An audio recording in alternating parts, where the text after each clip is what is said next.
Quand les agriculteurs débarquent à Annecy, ils ne font pas les choses à moitié. 270 moutons, quelques vaches, du foin. L'espace d'une matinée, le paquet s'est transformé en exploitation agricole. Et ce, pour le plus grand bonheur des passants. Autant d'efforts fournis pour faire de ce vendredi 15 octobre 2021 une grande journée de contestation contre la présence du loup dans les alpages.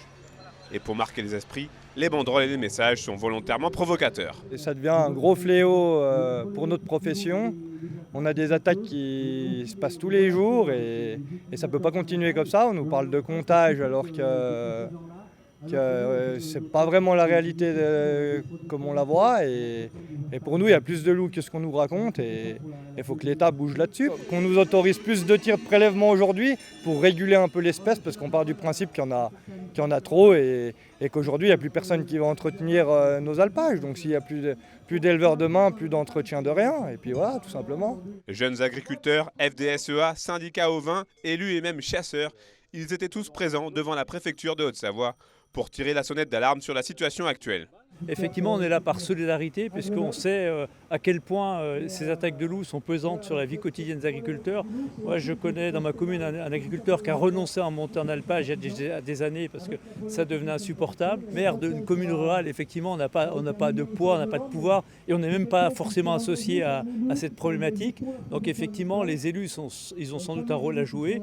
Mais il faut qu'on s'organise et qu'on fasse remonter nos préoccupations. On le fait auprès des parlementaires, puisque de toute façon, ce sont bien les parlementaires qui font la loi. Cette journée haute en couleurs fut également l'occasion d'une nouvelle rencontre avec Alain Espinasse, le préfet du département. Un échange courtois, mais sans avancée certaine pour le moment. C'est passé un peu comme toutes les réunions qu'on fait. On nous demande encore une fois de prendre notre mal en patience, que des décisions vont être prises. Le préfet de région nous a promis des choses. La réunion la plus importante, elle se déroule aujourd'hui à Lyon, où on nous avait depuis juillet promis cette réunion qui devait être début septembre et qui est donc au 15 octobre.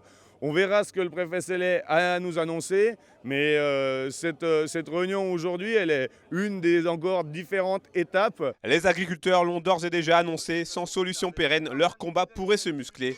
Et Julien Denormandie, le ministre de l'Agriculture, présent jeudi prochain au congrès de l'ANEM au Grand Bornand, est déjà attendu de pied ferme.